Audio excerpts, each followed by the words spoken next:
Prezado espectador, quero expressar nossa profunda gratidão por você estar assistindo o audiobook Ciência do Bem-Estar da profetisa Ellen Goldwhite. Esperamos que este conteúdo inspire e enriqueça suas vidas, promovendo bem-estar e saúde. Se ainda não for inscrito, inscreva-se neste canal e receba novos vídeos. E não se esqueça, deixe seu like e seu comentário. Gratidão. Capítulo 7. A cooperação do divino com o humano. No ministério da cura, o médico tem de ser um cooperador de Cristo.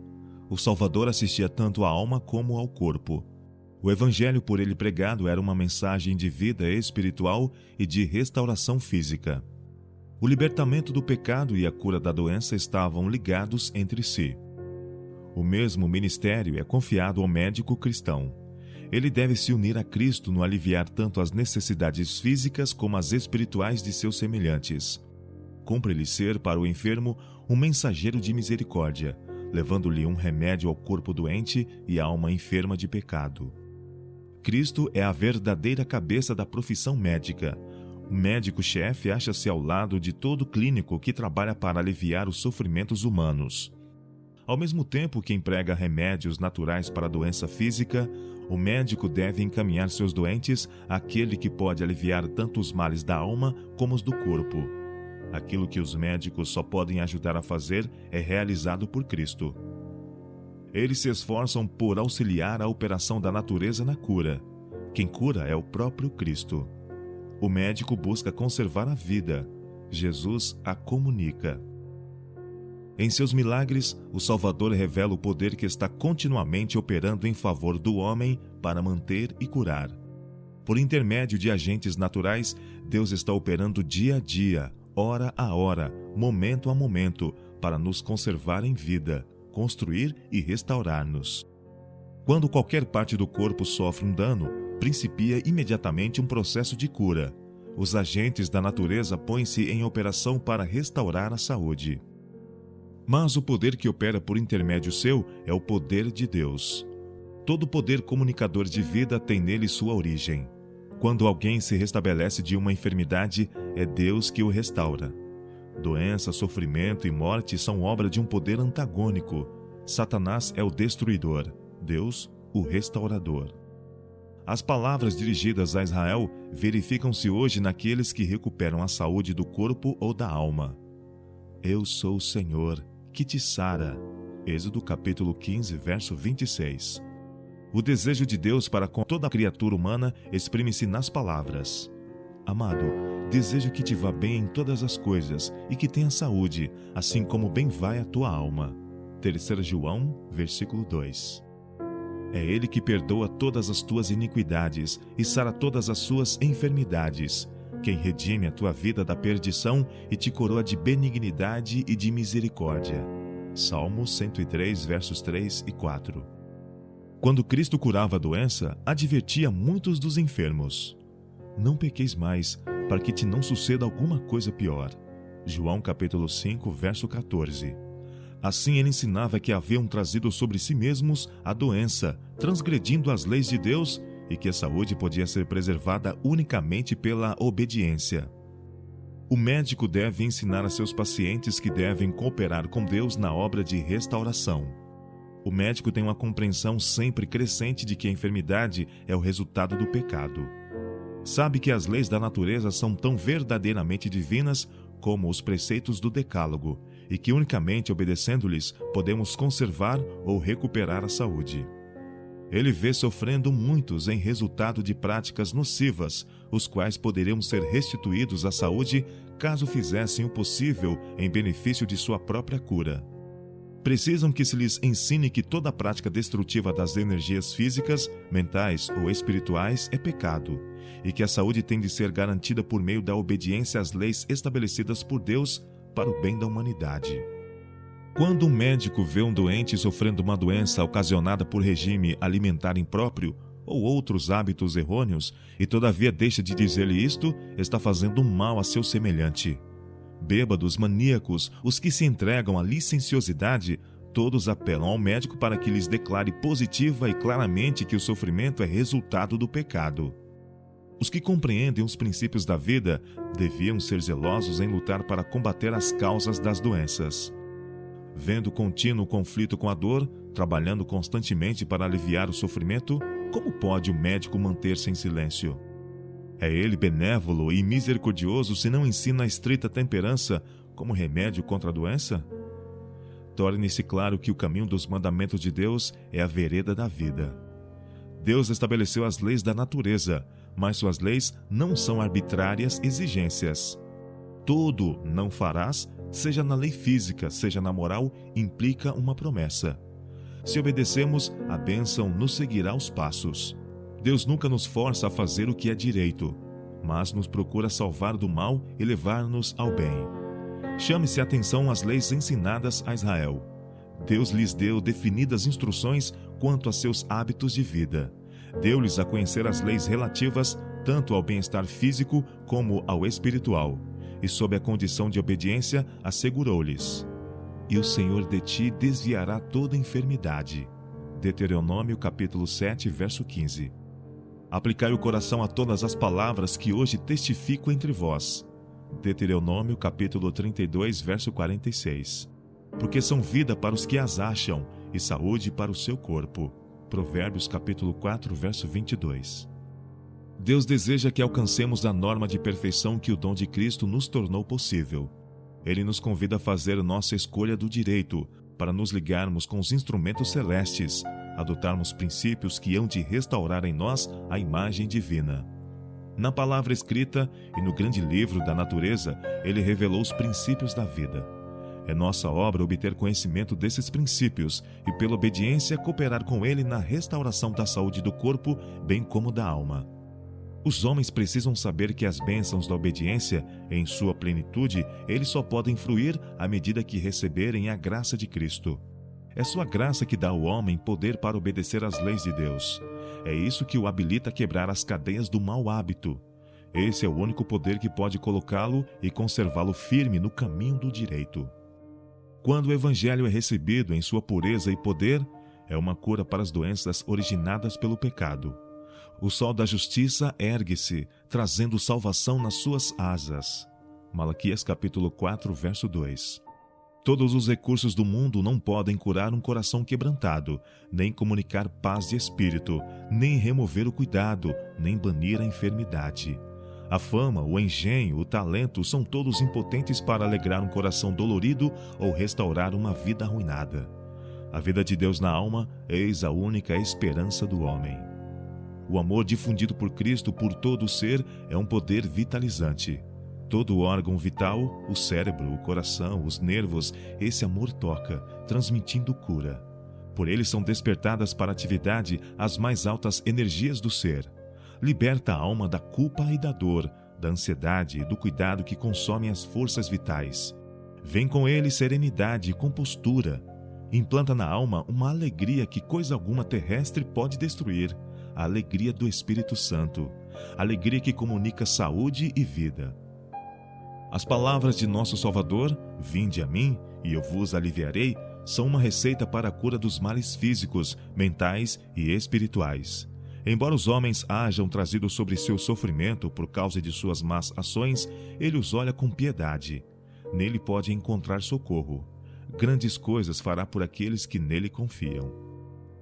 Se bem que por séculos o pecado tem estado a intensificar seu domínio sobre a raça humana, não obstante, por meio de mentiras e artifícios, Satanás haver lançado a negra sombra de sua interpretação sobre a palavra de Deus e feito os homens duvidarem de sua bondade, a misericórdia e amor do Pai não têm cessado de fluir em abundantes torrentes para a terra.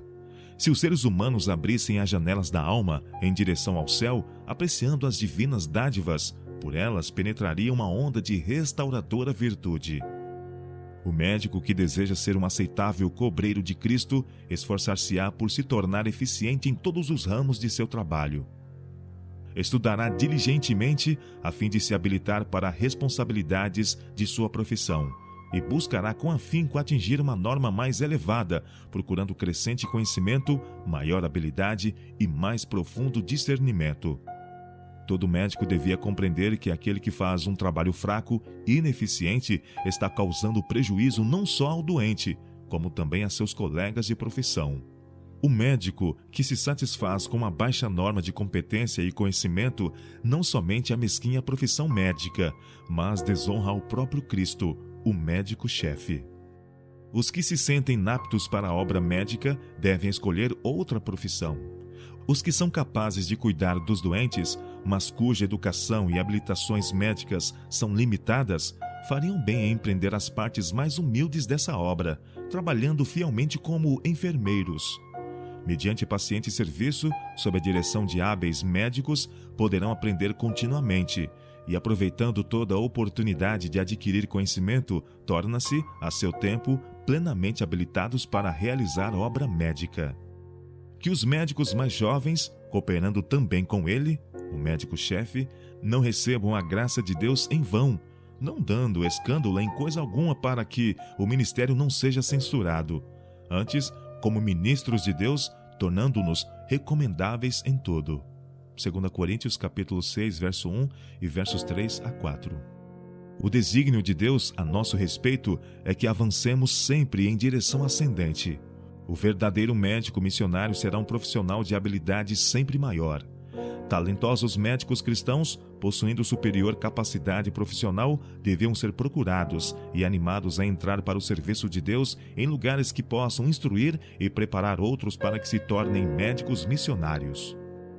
O médico deve reunir em sua alma a luz da palavra de Deus.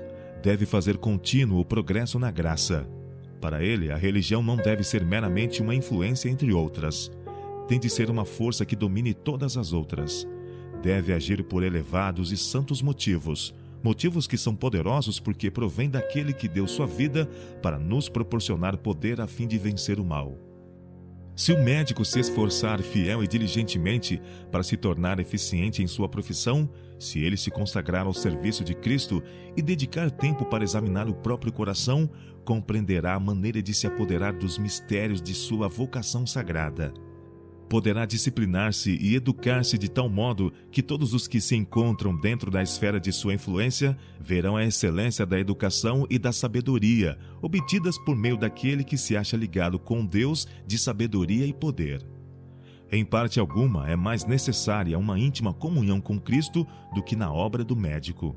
Aquele que queira realizar devidamente os deveres médicos deve viver, dia a dia, hora a hora, uma vida cristã. A vida do enfermo está nas mãos do médico. Um diagnóstico negligente, uma receita errada, num caso melindroso ou um inábil movimento da mão por um fio de cabelo sequer, numa operação, e uma vida pode ser sacrificada, uma alma lançada à eternidade. Que solene pensamento! Como é importante que o médico esteja sempre sob a direção do médico divino. O Salvador está disposto a ajudar a todos quanto o invoquem em busca de sabedoria e discernimento. E quem mais necessita de sabedoria e clareza de ideias do que o médico, de cujas decisões tanto depende? Que aquele que está procurando prolongar a vida olhe com fé em Cristo, para que ele lhe dirija cada movimento. O Salvador lhe dará tato e habilidade no lidar com os casos difíceis. Maravilhosas são as oportunidades oferecidas aos guardiões dos enfermos. Em tudo quanto se faz para a restauração dos doentes, faça-se com que eles compreendam estar um médico procurando ajudá-los a cooperar com Deus no combate à doença. Levai-os a sentir que, em cada passo dado em harmonia com as leis de Deus, eles podem esperar o auxílio do poder divino. Se creem que o médico ama e teme a Deus, os doentes e sofredores terão muito mais confiança nele. Descansam em sua palavra, experimentam um sentimento de segurança na presença e na direção desse médico. Conhecendo o Senhor Jesus, é o privilégio do clínico cristão pedir em oração sua presença no quarto do enfermo.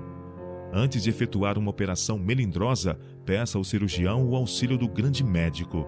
Assegure ao paciente que Deus pode fazê-lo passar a salvo pelo problema, que em todos os tempos de aflição é ele um seguro refúgio para os que nele confiam.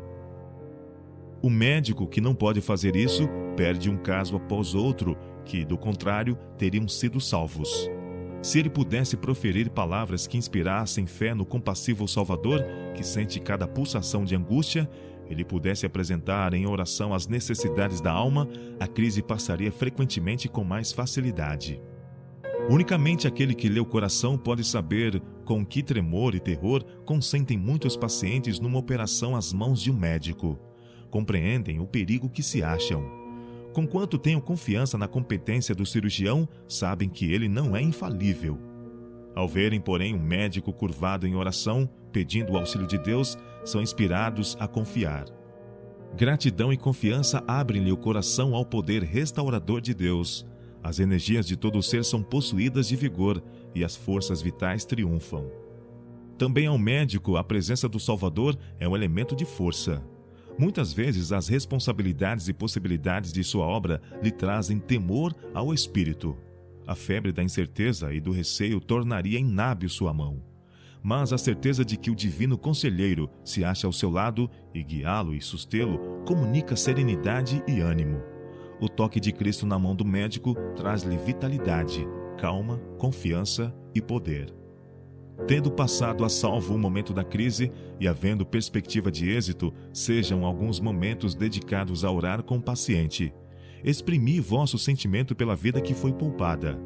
Ao brotarem dos lábios do paciente palavras de gratidão para com o médico, faça que essa gratidão seja dirigida a Deus. Diz-lhe que sua vida foi poupada, porque ele se achava sob a proteção do médico celeste. O médico que segue essa orientação está conduzindo o doente para aquele de quem depende a sua vida, aquele que é capaz de salvar plenamente todos quantos a ele se chegam. Na obra do médico missionário deve-se introduzir um profundo anseio por almas. Ao médico, da mesma maneira que ao pastor, é confiado o mais precioso depósito que já se entregou ao homem. Compreenda-o ele ou não, a todo médico é confiada a cura de almas. Em sua obra de tratar com doença e morte, perdem os médicos frequentemente de vista as solenes realidades da vida futura. Em seu ansioso esforço por afastar o perigo do corpo, esquecem o da alma. Aquele a quem estão ministrando pode estar se desprendendo dos laços da vida. Estão-lhe fugindo às derradeiras oportunidades. Essa pessoa, o médico, há de encontrar de novo no tribunal de Cristo. Perdemos muitas vezes as mais preciosas bênçãos por negligenciar proferir uma palavra a seu tempo. Se não vigiarmos a áurea oportunidade, esta se perderá. Ao pé do enfermo, não se deve dizer nenhuma palavra relativa a credos ou pontos controvertidos. Que o sofredor seja encaminhado àquele que está disposto a salvar a todos quantos a ele vão ter com fé. Esforçai-vos zelosa e ternamente por ajudar a alma que paira entre a vida e a morte. O médico que sabe ser Cristo seu salvador pessoal, porque ele próprio foi conduzido ao refúgio, sabe lidar com as almas trementes, culpadas, enfermas de pecado, que para ele se volvem em busca de auxílio. Sabe responder à pergunta: que é necessário que eu faça para me salvar? Atos capítulo 16, verso 30. Pode contar a história do amor do Redentor. Pode falar por experiência do poder do arrependimento e da fé. Em palavras simples e fervorosas, sabe apresentar a Deus em oração as necessidades da alma e animar o doente a pedir também e aceitar a misericórdia do compassivo Salvador. Ao ministrar ele assim, ao pé do leito do doente, esforçando-se por proferir palavras que levem auxílio e conforto, o Senhor opera com ele e por intermédio dele. Ao ser o espírito do sofredor encaminhado a Cristo, sua paz enche-lhe o coração. E a saúde espiritual que lhe sobrevém é empregada como a mão ajudadora de Deus na restauração da saúde do corpo. Ao atender um doente, muitas vezes o médico encontra a oportunidade de confortar seus queridos. Enquanto eles permanecem à beira do leito do sofredor, sentindo-se impotentes para livrá-lo da agonia, seu coração se abranda. Muitas vezes a mágoa de outros ocultada é exposta ao médico. É então o ensejo de encaminhar esses aflitos àquele que convidou cansados e oprimidos a irem a ele. Pode-se fazer orações com eles e por eles, apresentando suas necessidades ao aliviador de todos os infortúnios, o suavizador de todas as dores. O médico tem preciosa oportunidade para dirigir a atenção de seus doentes para as promessas da palavra de Deus. Cumpre-lhe tirar do tesouro coisas novas e velhas, falando aqui e ali as ansiadas palavras de conforto e instrução. Torne o médico, sua mente, um tesouro de novos pensamentos. Estude diligentemente a palavra de Deus a fim de estar familiarizado com suas promessas. Aprenda a repetir as confortadoras palavras que Cristo proferiu durante seu ministério terrestre, quando dava suas lições e curava os enfermos. Deve falar das obras de cura realizadas por Cristo, de sua ternura e seu amor. Nunca negligencie o encaminhar a mente dos doentes para Cristo, o médico por excelência. O mesmo poder exercido por Cristo, enquanto andava visivelmente entre os homens, acha-se em sua palavra. Era por sua palavra que Jesus curava a doença e expulsava os demônios. Por sua palavra acalmava o mar e ressuscitava os mortos. E o povo dava testemunho de que sua palavra tinha autoridade. Ele falava a palavra de Deus, a mesma que falara a todos os profetas e mestres do Antigo Testamento. Toda a Bíblia é uma manifestação de Cristo. As Escrituras devem ser recebidas como a palavra de Deus a nós, não meramente escrita, mas falada também. Quando os aflitos iam ter com Cristo, ele os via não somente a eles que pediam auxílio, mas a todos quantos, através dos séculos, haviam de buscá-lo com igual necessidade e idêntica fé. Quando disse ao paralítico: "Filho, tem bom ânimo, perdoados te são os teus pecados." Quando disse à mulher de Cafarnaum: "Tem bom ânimo, filha, a tua fé te salvou, vá em paz." Dirigia-se a outros sofredores, oprimidos do pecado, que haviam de ter com ele em busca de auxílio. O mesmo se dá quanto a todas as promessas da palavra de Deus. Por meio delas, ele nos está falando a nós individualmente, falando tão diretamente como se lhe pudéssemos ouvir a voz. É por intermédio dessas promessas que Cristo nos comunica sua graça e poder. Elas são folhas daquela árvore que é para a saúde das nações. Apocalipse capítulo 22, verso 2. Recebidas, assimiladas, elas serão a fortaleza do caráter, a inspiração e o sustentáculo da vida. Nenhuma outra coisa pode possuir tal poder restaurador. Nada além delas pode comunicar o ânimo e a fé que dá energia vital a todo ser. Há alguém que se acha tremer de temor à beira da sepultura. A alma cansada do fardo de sofrimento e pecado, repita ao médico, quando se lhe oferecer ensejo, as palavras do Salvador. Pois todas as palavras das Santas Escrituras são suas. Não temas, porque eu te remi. Chamei-te pelo teu nome, tu és meu. Quando passares pelas águas, estarei contigo. E quando pelos rios, eles não te submergirão. Quando passares pelo fogo, não te queimarás, nem a chama arderá em ti. Porque eu sou o Senhor teu Deus, o Santo de Israel, o teu Salvador. Enquanto foste precioso aos meus olhos, também foste glorificado, e eu te amei. Isaías capítulo 43, versos 1 a 4. Eu mesmo, sou o que apago as tuas transgressões por amor de mim, e dos teus pecados não me lembro. Isaías capítulo 43, verso 25. Não temas, pois, porque estou contigo. Isaías capítulo 43, verso 5. Como um pai se compadece de seus filhos, assim o Senhor se compadece daqueles que o temem, pois ele conhece a nossa estrutura, lembra-se de que somos pó. Salmo 103, versos 13 e 14. Somente reconhece a tua iniquidade, que contra o Senhor teu Deus transgrediste. Jeremias capítulo 3, verso 13. Se confessarmos os nossos pecados, ele é fiel e justo para nos perdoar os pecados e nos purificar de toda injustiça. 1 João capítulo 1, verso 9. Desfaço as tuas transgressões como a névoa e os teus pecados como a nuvem. Torna-te para mim, porque eu te remi. Isaías capítulo 44, verso 22. Vinde, pois, e arrazoemos, diz o Senhor.